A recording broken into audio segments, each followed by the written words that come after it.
Christ. It's an individual decision for salvation. And so then the question is, have you chosen Christ? And that's how we see Scripture. It's always asking those questions at us. And then we move down, and now we have Sarah and Hagar, and that speaks to grace and to the law in verses 9 through 13. Sarah was wrong when she gave Hagar to Abraham back in Genesis 16, but she was right when she told Abraham to send Hagar and Ishmael out of the camp. The Apostle Paul saw this event as an allegory involving the law of Moses and the grace of God. So you can write a note there, Galatians 4, 21 through 31, because that surely helps us get a clearer picture. You can put Galatians side by side with this chapter, and you'll see Galatians will help you to understand more of what's taking place here. Sarah represents grace. She represents the heavenly Jerusalem.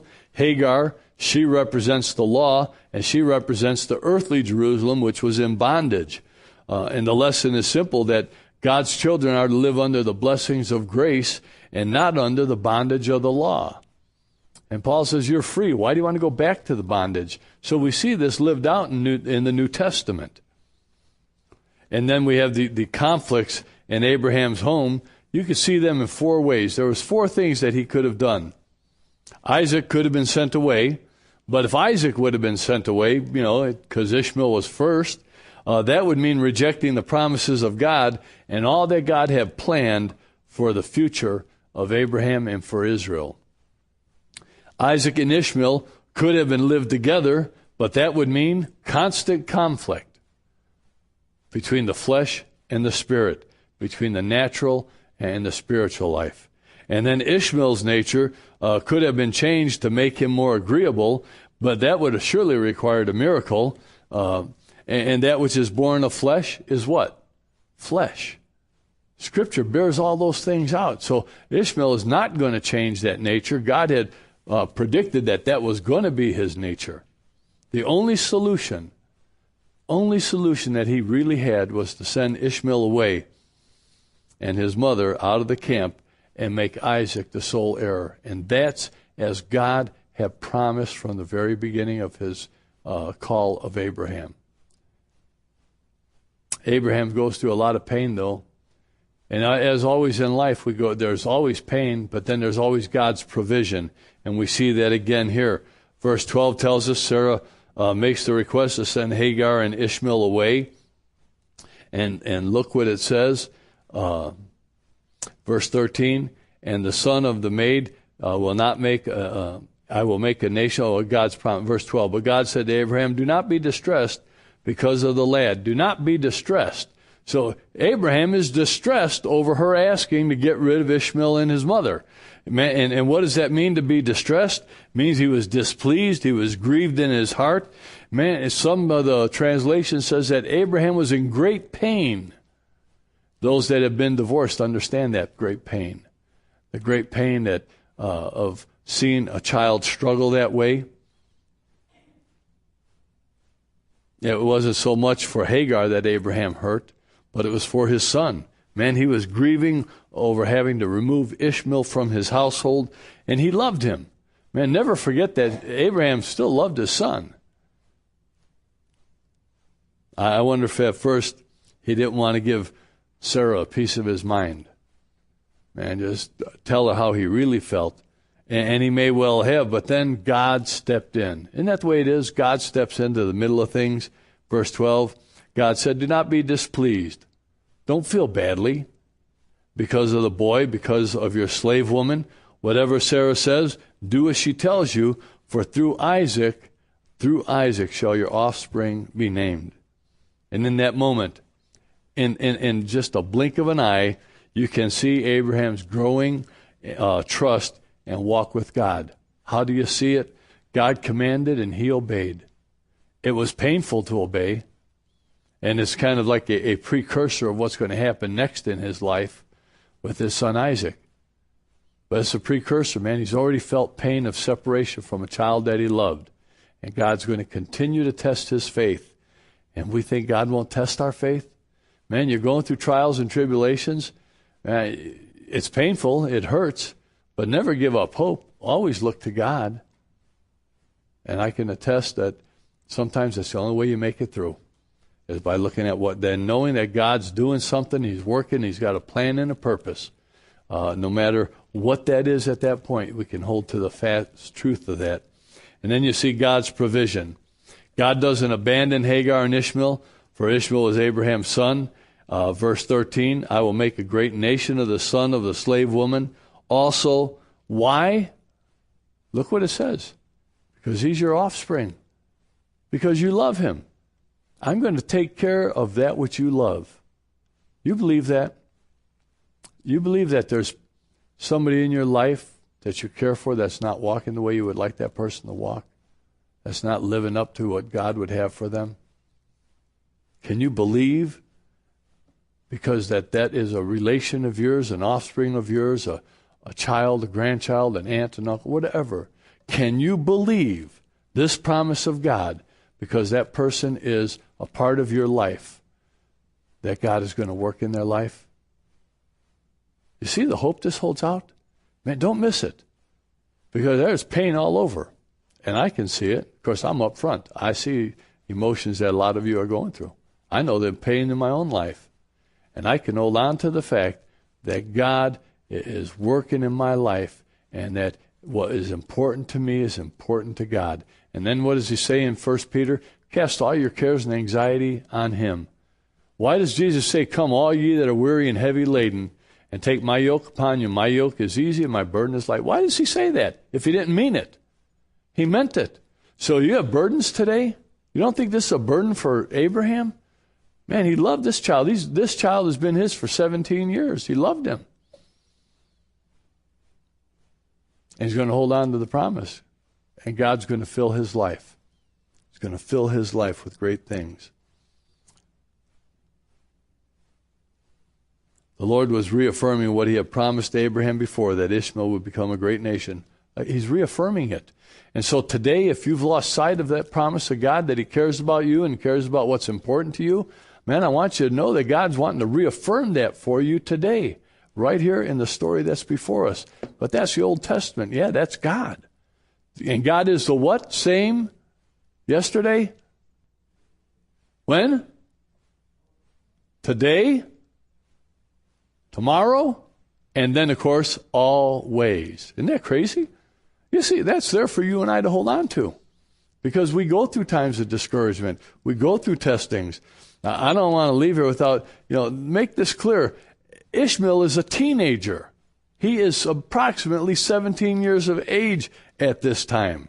And that word translated here, when it says child, when his mom takes him and leaves him by a bush, that word for child, man, that can mean a fetus, it can mean a newborn, it can mean a young child, it can mean a teenager, it can mean older adults.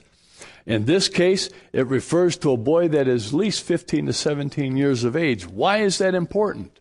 Well, Ishmael and Hagar get lost in the wilderness, and their water runs out, their food runs out, man, and what are they in? They're in despair. In despair. They have nothing there. And this experience was quite different from the first time that Hagar met with God in the wilderness. Now it's 16 years later, and at God's leading, before she found a fountain of water, but now she seems to have lost all hope. She seems to have forgotten, don't miss this, where God has worked in her past. Oh, people, how much we are like that. We forget where God has worked in our past.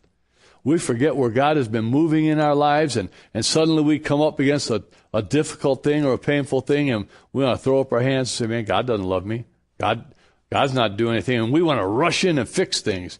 And you know what happens every time we rush in and fix things? We usurp God. Unless God tells you to go do something, and you need to know that it's God and not just your own feelings and thinking. So they're out in the wilderness, and there's no water around. She's forgotten God because she does not call out to God. She weeps out loud. But look at verse 17. English Standard Version says, and God heard the voice of who? The boy. He did not hear the voice of Hagar. He heard the voice of the boy. That's really significant. And the angel of God then calls out to Hagar from heaven and said to her, "What troubles you, Hagar? Fear not, for God has heard the voice of the boy where he is." You see, it seems Ishmael remembered the story that how God had provided. It seems Ishmael's the one that's calling out to God. Apparently Hagar forgot, and Ishmael, now 17, seems to remembered and heard the things of his father. Abraham lived his faith out loud. You see, parents, why it's important to live your faith out loud? And if you're going to be a parent at some point, you see why it's important to live your faith out loud? Oh, man, we can get angry at people, be Christian of faith and be angry, and those around us, what do they see? They see your anger. They see your upset. And that surely doesn't show them the provisions of God. And so he seems to have seen that. And so often in the trials of life, man, we fail to see the divine provisions that God has made for us, and we forget the promises that he has made. And we open our hands to receive what we think we need, and instead of asking God to open our eyes to see what he is doing and to see what he has already done and what he wants to do, we just want what we want. Oh, if we begin to pray, God, open my eyes to see how you're working, what you're doing in my life. Help me to see some of your purpose, God. Help me especially when the trials and tribulations come, when I want to rush in and fix things and I really can't fix them because I've tried so many times. Why do we do that again and again? Try to fix things that haven't been fixed before. It's because we're trying to do what God can do only. And I need to give that to God. Answer to most problem is close at hand if only we have eyes to see. Sometimes in the days ahead of us, this week maybe or whatever, write down John 6, 1 through 13. Write that down, and then write John 21, 1 through 6. Then read them. Read them in light of what we're talking about here. Because what you're going to find? You're going to find the disciples looking at the need about them, but not looking at the Lord's ability to provide. And that's a picture of us. We look at the needs around, we look at the hurts, the pains, and we fail to look at what God's providing and what he's doing. And when we try to rush in. And God is willing to provide. You'll see that in those stories there, those accounts, that Jesus is willing to provide, and the disciples, they're not looking at him as being the provision at that time. They learn, but it takes a while. Notice what Paul says in Romans 10, and this is up on the wall, 8 through 13.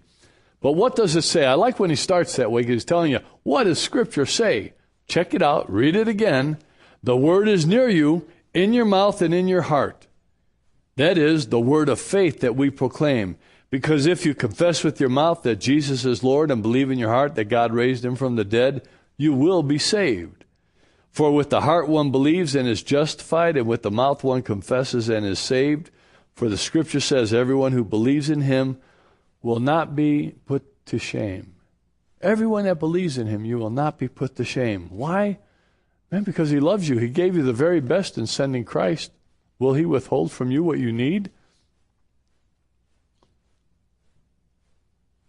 Verse 12, for there is no distinction between Jew or Greek, for the same Lord is Lord of all, bestowing his riches on all who call on him. For everyone who calls on the name of the Lord will be saved. Hagar is certainly a picture of the needy multitudes in the world today, wandering, weary, thirsty, blind, giving up in despair. Man, how we all need to look at those hurting in the world around us and to hold them up before the Lord in prayer. I get to pray with one waitress the other night, but there was people sitting behind us, and as we were getting up, they had been looking, and so they heard what was taking place there. You're in a restaurant, you hear the conversations, and so my hope was, as I was leaving, boy, Lord, I hope they did catch a good part of what we had shared, and that they would seek you if they don't know you, and that they might find you. Horatio Bonar wrote, I heard the voice of Jesus say, behold, I freely give. the living water, thirsty one, stoop down and drink and live. Can you hear God saying that, the angel of the Lord saying that?